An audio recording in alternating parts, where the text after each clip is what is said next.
What's up, guys? It's Stephen Ronald Bell. So for those who don't know me, I'm a crypto investor. I've been in the market since 2015. I've made millions of dollars in the market. My net worth itself is well over 10 million now. Crypto's been very good to me. I run the crypto group SRB Crypto, and I'll tell you guys why Ethereum will end the year above 4K. So I'm confident for this sort of a prediction. I know Ethereum's beaten up at the moment, and just the very fact to talk about it, talk about Vitalik or talk about anything happening at the Ethereum Foundation, people don't like that, and people don't like to hear it, and people are sick of it. And that's part of why I believe that we're at a capitulation level. We're at a very important moving average, like the 50 moving average. That's where we're chilling at now. And that's a very important historic figure for Bitcoin. I believe that we're about to take a breather. You're at 2K now, to 2050 now. And why I think there's a 100% move at the end of the year, before the end of the year. I think that right now, where it's at, the sentiment is extremely low. The Bitcoin to Ethereum ratio is dog shit. Like I'm the first to say, I hold big bags of Ethereum, over 1,000 Ethereum more. I've been in Ethereum since maybe $10 to $20 range. I've been in it for a very, very long time. I have sold a lot of Ethereum on the way up, but why I think now sentiment's in the toilet.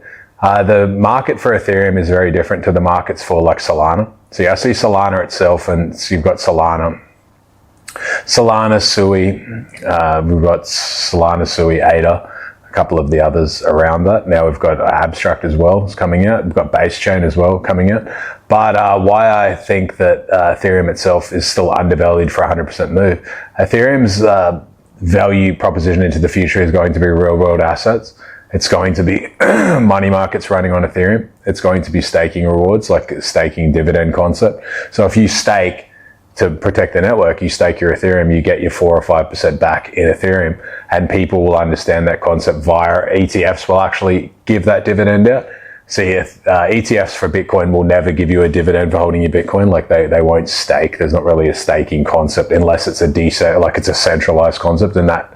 So the only way that it would work via an ETF staking, they would have to lend the coins out or run something themselves. And I really doubt that they'll do that. Whereas Ethereum itself, you can stake on the network to protect the network. Ultimately, if the network fails or gets hacked or there's some sort of bug, the value of Ethereum would crash. But it's all best centralized like that, like they're running it through that chain. So you stake on the Ethereum network and you get your return on the Ethereum network. You're not relying on really so many third-party providers, because the ETF product isn't going to want to do staking through a provider that could get hacked, or they could lose their money, or they could have all of these things. The ETF provider itself would rather put the onus onto the Ethereum Foundation. If the network fails or gets hacked or something, they're staking directly. So then it's Ethereum's essentially their fault, instead of some third-party provider that they use that has a buggy contract or something and gets drained. Because then the BlackRocks and the ETFs and the Fidelities, they have a issue with their duty of care. They might have to cover some of the costs back or something to people. So again, people are going to stake it through the Ethereum contract through it officially, which is going to be good for price, because it's going to take a lot of the supply off the market into the future. Ethereum's just like, it's a mid-cycle slowdown, yes, but it's just like the choppy period that XRP had. See, XRP had such a choppy period between like 20 to 40 cents. And people forget that, because now it's like, what, $2.40 or something. But XRP was chopping around for like 2 years, 20 to 40 cent range. People would just continuously be like, now this is the breakout, this is the breakout, this is the breakout, and it wouldn't happen. It was very slow. That's just the period that Ethereum's under. It's still a digestion period. I believe the lows that we've had recently, we went to about 1,800. They're possible to hold. We might retest, like we might get down to 1,600 or 1,500, and that's pretty much a round trip. That's almost round tripped back to where the prices were years ago. That's a pretty disastrous cycle for Ethereum. It's been a brutal cycle. It's essentially the ugly duckling of this cycle. It's gone from the kind of a star cycle before that to like a trash this cycle. It's been a bit of a disaster. But at the end of the year, I believe Ethereum runs to 4K. Based on those sort of concepts alone, I think staking will get approved. So ETFs will have staking. So you'll be able to stake your Ethereum and get the dividend reward in Ethereum, which will lock up a lot more of the supply. And if people sell their dividends, or people want to restake their dividends, very similar concept to what happens with equities, right? It's essentially more being locked up over time.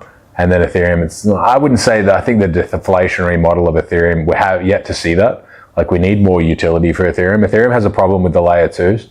They need to start taxing them or doing something to them, because a lot of people will just use Matic or just use other chains. Like they'll still use the Ethereum chain, but they'll use different layers that are cheaper. And then the Ethereum token, again, has less utility under such a concept. I think that they'll change that. I think they're actually going to have to change that in the next, few months or 6 months. And that will help for them to gain more like market share over time. Because some of their layer 2s are getting too much. Like they're not paying anything to use the chain, essentially. It doesn't really make a lot of sense for the value proposition of Ethereum. And Ethereum itself, like many smart people, they haven't understood marketing. Like they think that have the best tech and the best product is enough in today's age, but it's not. Like it's not enough to have that. It's enough to have that, that you can have the best tech, the best development, and ultimately build the best chain. That's fine. But it's not enough for the token moon concept. Like everyone wants to invest in something on the premise that it goes up. See, no one, as much as we all say that we love the tech and we love all of this stuff, no one wants to invest in crypto if it doesn't go up. Like whoever would. That's not really what we're here for. We can say that we like the tech, that we're libertarians, and we like, have self-sovereign, like own physical custody of our like keys and physical custody of our Bitcoin, and, where we can actually be able to travel with it and not declare it and do all of these things. So we have some freedom with at least some form of money or payments. We like that sort of a concept. But again, would you invest 100K in Bitcoin if Bitcoin, and then you wake up and it's worth 10K? Like you're not going to like such a concept. So as much as we say that we like the tech and we like this and that, no one likes to lose money. And again, I believe the Ethereum Foundation is going through changes now, because they're just got a new CEO. I believe it's a chick, so we'll see how that goes. But I think that ultimately they are going to have to centralize the chain over time. See, if they centralize the chain or, do a lot of more centralization for the chain, they're going to get more value share through the ETFs. Like that's usually how funds work. They don't want to invest, or they won't push investors through to that product until they themselves have control of the network, like they're getting with Bitcoin. See, people don't realize that the Bitcoin mining, US already controls like 35%, I think, on paper of the mining. And eventually they're going to control over 50% of the mining. So when forks and things like that happen, they're going to have the market share to vote. So people don't really fathom how those things, that's how they work. They want to control the network. And then people will be like, but BlackRock itself doesn't control this and control that. They'll control a large amount of the shares in those mining companies via mining ETFs. And then they'll be able to vote. And they'll be able to push and do what they want, because they control, yes, it's investor funds and things that control the shares. But they control the shares, like what they do with the shares. I think if you read the small print for the ETFs, you would realize that it gives them voting rights. Them, not you, because you're locked into their product. I believe that's what's going to come into the future. I think that they will fork Bitcoin and do things that whatever they want into the future, they'll be able to do. I don't think they'll do things that make the coin or the chain or things worse or less valuable, but they'll be able to make changes and things that ultimately centralize it. I believe that they'll be able to centralize mining in mute countries and have it so their transactions don't get picked up and all of these other things. That countries that they don't want to deal with, like they want to punish them, so they'll push them out of the Bitcoin network. They'll be able to, like certain areas and things, they won't pick up the blocks. Like you'll be sending out transactions and they won't get picked up by anyone. So it doesn't matter if you have a million coins. Like people will see, like North Korea and things like that, they'll have like $1 billion in Bitcoin, but they won't be able to send it out anywhere. So that sort of stuff will come into the future. Like eventually that sort of stuff will come. Not now, and it's not here yet, but it will be here into the future. Like they can change a chain. So how confident am I that, Ethereum itself will be 4K by the end of the year? I'm happy if someone tells me that for Bitcoin itself or the Ethereum itself hasn't hit 4K. I'll give someone 10K. I'll give one commenter here $10K. I'll message you December 31st at midnight. If Ethereum itself hasn't hit 4K or touched 4K, let's say touched 4K, by the end of the year, I'll give a member here, someone who you have to follow this channel, and you have to have commented on this video. And if it doesn't happen, I'll find you at the end of the year, I'll message you, and I'll give you 10K in Ethereum. So theoretically, it'll be much less than a few Ethereum. But that's the promise that I make to you guys, because I like it if you guys subscribe to the channel, you actually support it, and you guys listen to me and listen to my value propositions. And if I'm wrong, by all means, I can be wrong. So be it. I know I won't be. But let's see how it goes. It'd be an interesting video. And some random commenter on here might make 10K. Why not? And yeah, I hope you guys know that I like your support, and I appreciate it. You know, I know that the Bitcoin market, or not only that, mostly the altcoin market, is not interesting now. It's not attractive. The market's essentially divulged down into this rug pulling each other, and shit coins and meme coins, and utility is not really getting a bid, and there's not a lot of development happening because everyone just wants to launch the latest rug pull. But have faith, stay strong. You know, don't let the market crush you.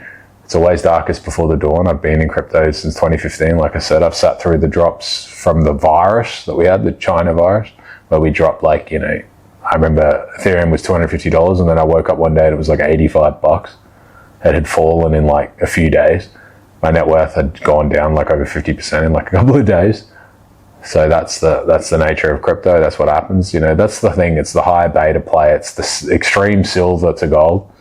Like, it's just the higher beta play. If you're holding silver, you're essentially a shit coiner, like mostly. I mean, you have very brief periods of time to sell the top on silver. Like, it's ultimately trending back down, similar to oil. Like, oil only goes high when they have all of these like wars and all of these things and all of this like logistical issues, similar to watches. See, watches were valuable because of the virus. There was a lot of logistical issues and a lot of manufacturing in plants, and the development things were slowed down because people couldn't go to work, and the delivery and construction and all the like stuff to build, like push more watches out. So there was a constraint on supply because it was the logistical chain was also slowed down, very similar to trading cards and all of that stuff. And as such, it was hard. It was a good market for crypto and things like that, so people were making money. But people couldn't really get the watches that they wanted because a lot of the supply for that year was slowed down. So watches and supply and demand, very similar to Bitcoin. The demand was higher because people were sitting at home and people were watching videos and people had money. And the supply was lower because a lot of them couldn't develop during the virus. Like, they had lockdowns, they had less development, they had logistical was slowed down, transportation and things via freight was slowed right down. So there was an artificial scarcity. And then what happened with the watch developers, of course, because they're greedy, they say they didn't, but they obviously pumped out more supply. So that's the thing. You trust them, very similar to gold. Like, you have to trust that Rolex is only pumping out X amount of Rolex, like specific models. Like, you have to trust that AP is only pumping out a certain amount of models, that RM or things like that are only pumping out a certain amount of models, and they are all incentivized to lie. Similar to gold, like gold, you have to trust that they're pulling a certain amount out of the ground, like the inflation every year, but they only make money when they sell gold. Like, they don't make money based on holding onto it. It's not actually generating anything. So the mines are there to be cleared. Like, they're clearing it as quick as they can. So again, you don't know exactly how much you're taking out of the ground because the mining surveyors and all the mining companies and things like that, they're incentivized to lie to you so that you don't know how much is coming out of the ground. I do believe that a lot of the backlog and things like that are cleared up. And I'm happy with gold. I'm a big gold bull. I mean, a gold watch. I love gold for what it is, and I love that it's a physical asset, and it's something like a physical commodity, but still an asset. Something that you can hold on to and keep on you, and you can put it under your bed or something. You have a gold bar, and it's still something. It's a little bit more seizure resistant than your bank account that they can just freeze.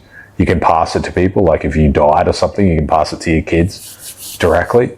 You don't have to go through a third party that might decide that you're a bad guy and fuck you over in some way. Like, might scale back and find a Twitter post that you've made a while ago that points you that you're a bad guy and then try to fuck you over for inheritances and things like that. I believe that will be a bigger thing into the future.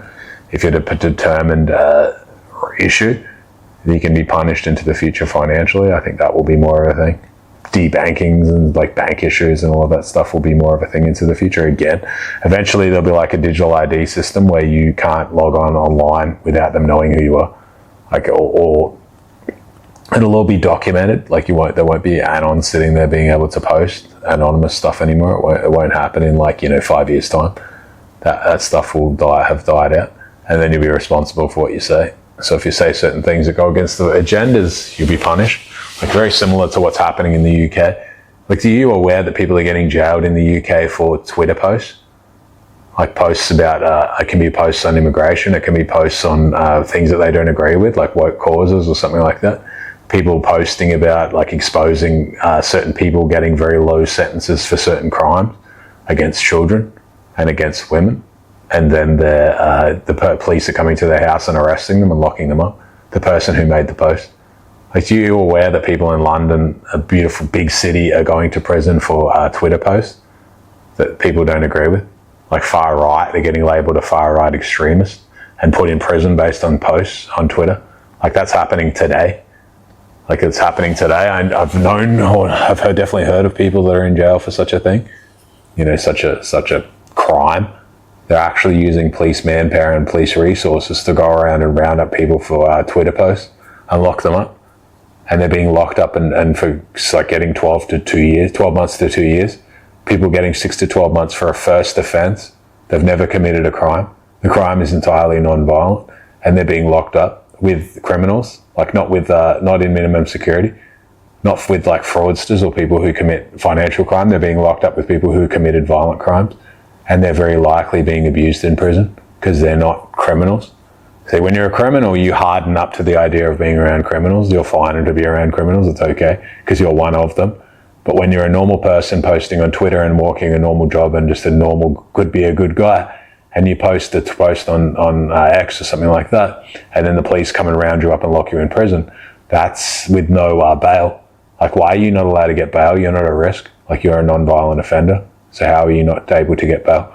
They're weaponizing the prisons. They're filling the prisons with certain people, and then they're pushing others in and saying that they're racist so that they get stabbed and destroyed in prison.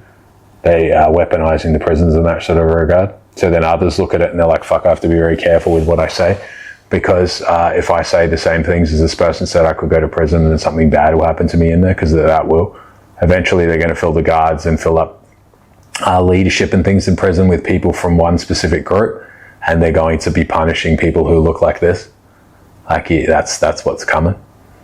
That's just the truth of it. Like, that's coming. I mean, it's something that if you're not aware of it, you need to research such things, because you don't think, like a lot of people don't think, that as long as it's someone that they disagree with in prison, that's fine. Oh, this person posted an X post, but I don't agree with what they said either, so it's okay that they're in prison for posting that. And then later they change the rules again, and then they now have precedent. Like, they've already jailed people for posts, so eventually you disagree with, they'll be jailing you. Like, you won't be able to say certain things, and it'll be certain things about the government, things like that, and the way that they're running things. Certain officials and stuff, if you are to come out and say, I don't like this, they'll lock you up. That's what's going to come into the future, because they're setting the precedent, and they're actually means testing, and they're running the proof of concept now through the courts. People are getting less sentences for, like, abusing women, like abusing English women, abusing women in Ireland. It can be Scotland. They're abusing women as people that aren't from that country. And then others who are talking about it online are getting arrested. Locals getting locked up. They're getting punished for behaviour of others, for exposing it. You understand that's they're communist principles. Like, if you're the one that exposes it, you get punished the same. So the whistleblower laws are going out the window. And understand the media and things like that. There's a lot of prominent media figures that have been killed recently in like the last 12 months. And it's not just media figures, it's lawyers and things that were representing people's rights. OpenAI staff, a lot of them have been, specifically in the security and safety areas, have been pulling away and quitting. One committed suicide. Understand that there's a lot of changes happening, and there's some shit happening, many things happening behind the scenes that's going on in this world. And they're pushing people down specific funnels, yes, but the world is changing. So I hope that you're very aware of that. And that's to be a serious conversation. But again, I'll build off the last thing. Ethereum at 4K at the end of the year. And if it's not, I'll pay someone on here in the comments 10K. All right, lads. Till next time.